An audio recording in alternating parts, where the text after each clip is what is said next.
Connie, how did it feel to be named to that list? I'm just proud to have made the list. I couldn't believe it when it... There are voices that simply exist, filling airtime and fading with the seasons, and then there are voices that arrive like something inevitable, like they were always meant to find you.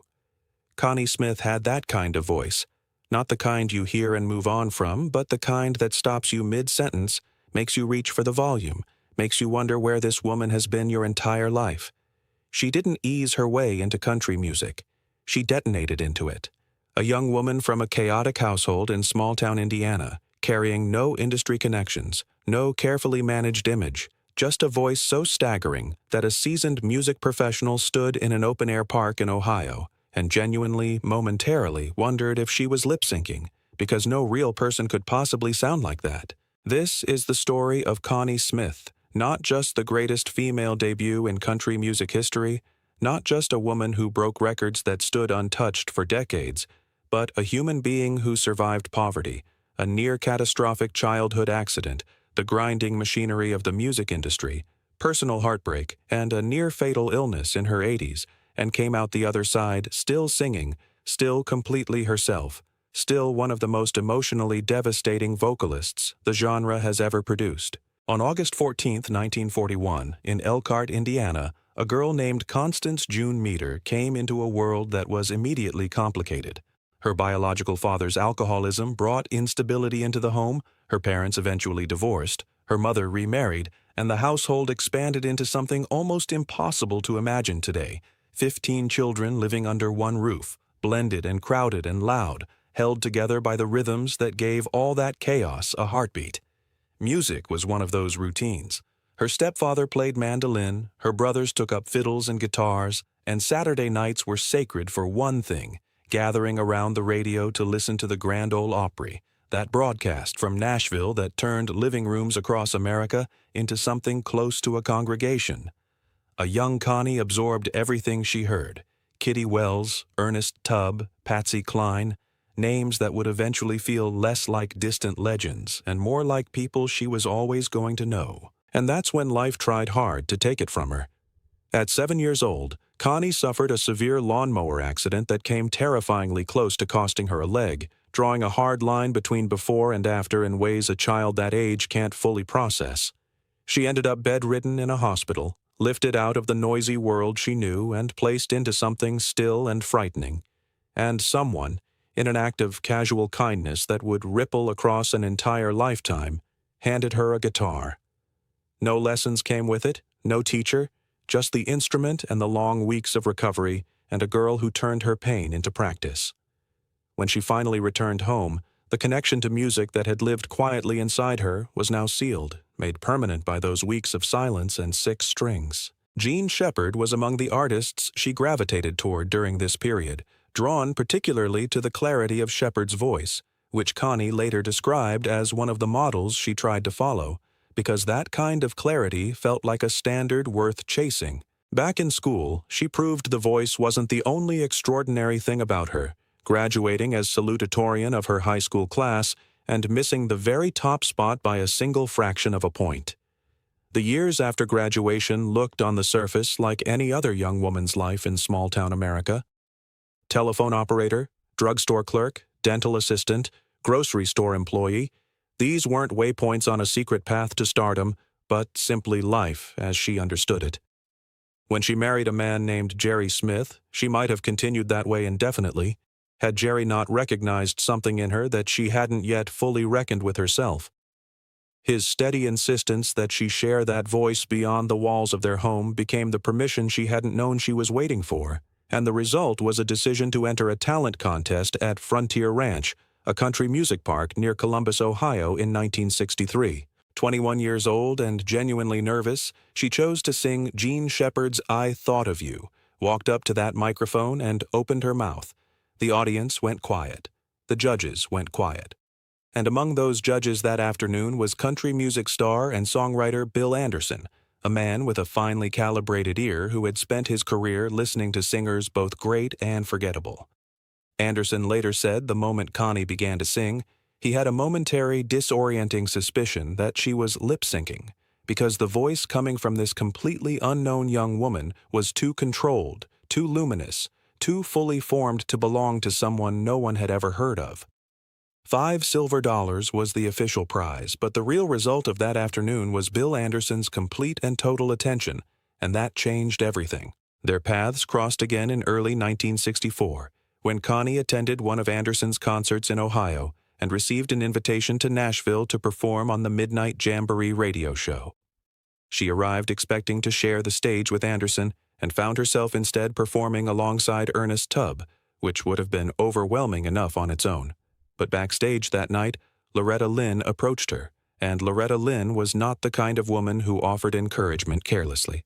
She pulled this unknown young woman aside and delivered words of advice and genuine belief that Connie carried for the rest of her career. Anderson then brought Connie into the studio to record demo tracks.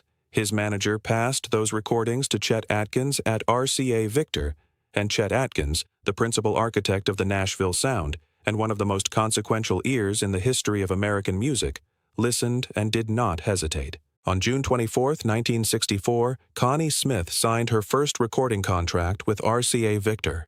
July 1964, she walked into a recording studio for the first time in her life, with Bill Anderson having written several songs specifically for her, and over the course of one session she recorded 4 tracks, one of which was a song called Once a Day.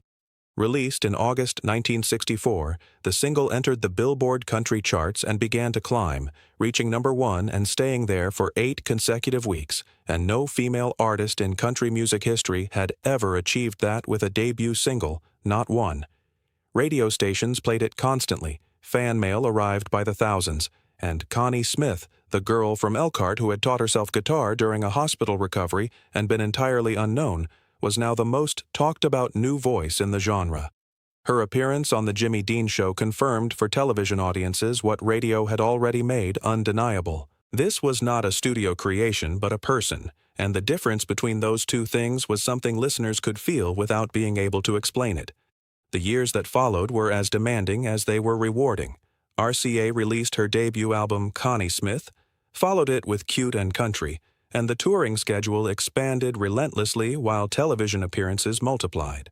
Her band, the Sundowners, traveled with her as the calendar filled up year after year, and she was in her early 20s, a mother, a wife, and now a star, holding together a set of responsibilities that would have crushed most people. She later described this period as bittersweet, grateful for the music and the opportunity, but increasingly worn thin by the distance between life on the road and the life she wanted to be living. Faith moved from the familiar background of her life to its active center during these years, and the result was not a strategic pivot but a sincere testimony. Her gospel album Come Along and Walk With Me featured songs like Where Could I Go But to the Lord? And these weren't performances of spiritual feeling, but the spiritual feeling itself, unmediated and honest, received by fans with real warmth and by even non-religious listeners with something close to recognition. The 1970s brought creative expansion alongside institutional frustration. Her collaboration with songwriter Dallas Frazier produced Where Is My Castle in 1970, drawn directly from the painful realities of her troubled first marriage, and the single broke into the top 20 on the country charts. Then her 1971 recording of Just One Time, originally written by Don Gibson, climbed to number 2 on the Billboard country charts and became one of the defining recordings of her decade. But behind these successes, her relationship with RCA had deteriorated, with promises of better royalties and greater creative control going unfulfilled year after year until she left and signed with Columbia Records, drawn by executive Clive Davis. None of that mattered when Davis abruptly departed the label before their partnership could develop. Creative tension with producer George Ritchie pushed toward a pop country sound that didn't reflect who she was, but a later partnership with producer Ray Baker brought back some of the creative freedom she'd been missing, with recordings like There's a Lady Named Smith Keeping Her Voice Where It Always Belonged. By the late 1970s, the accumulated weight of it all had become too much, and in 1979, she did what almost no one at the height of a successful career is ever willing to do. She walked away quietly and with total deliberateness. Home, faith, and family became her focus, and she appeared occasionally at the Grand Ole Opry to sing gospel music, received by audiences with the particular warmth of people whose affection had never required a hit single to stay alive. What brought her back years later wasn't a label deal or a manager's pitch, but a conversation with one of her daughters, who asked, with the simple directness that only children can manage, why she wasn't doing more with the extraordinary gift she'd been given. That question reached something in Connie that the music industry, for all of its leverage, had never quite been able to access. The year 1997 brought another unexpected chapter when she married Marty Stuart, a celebrated country star and one of the most devoted guardians of traditional country music in the modern era. Marty Stuart had watched Connie perform as a young boy and told his mother, with the absolute confidence of someone who doesn't yet know what is impossible, that he was going to marry her one day, and decades later, that declaration had become the quiet and extraordinary fact of their shared life. When Warner Brothers Records pushed for a duets album for her 1998 comeback, Connie held firm for a solo record and won, and the resulting self-titled release was described by critics as gutsier than most mainstream country at the time, a return that felt less like a comeback and more like a correction. In 2003, the gospel project Love Never Fails brought her together with Barbara Fairchild and Sharon White, completed while she fought the stomach flu, her body working against her even as her voice refused any compromise.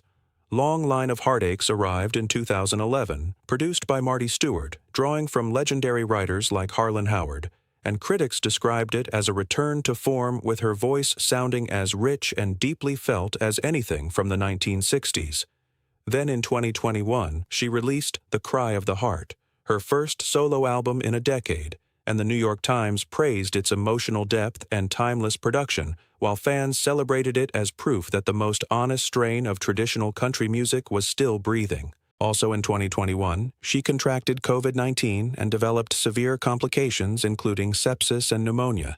Her recovery genuinely uncertain for a time, but she pulled through the same way she had survived a lawnmower accident at 7 years old, a broken first marriage, and every other weight that a long and fully lived life had placed across her path.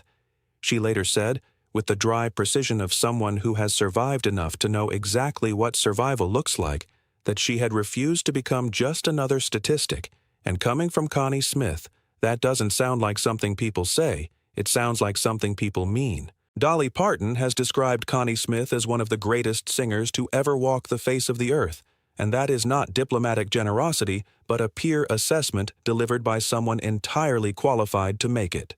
Younger country artists still trace essential lines back to what Connie Smith represented, a voice that didn't bend toward trends, a woman who chose authenticity over accessibility at every juncture, a career built not on image management, but on the irreducible power of what happened every single time she stood at a microphone and sang.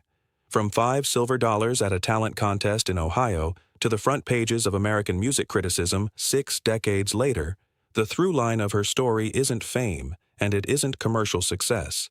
It is integrity, and the two just happen to look remarkably similar when you hear Once a Day for the very first time, feel the hair on your arms stand up, and understand, without anyone having to explain it to you, that you are in the presence of something that doesn't come along very often, and that when it does, you don't let it go.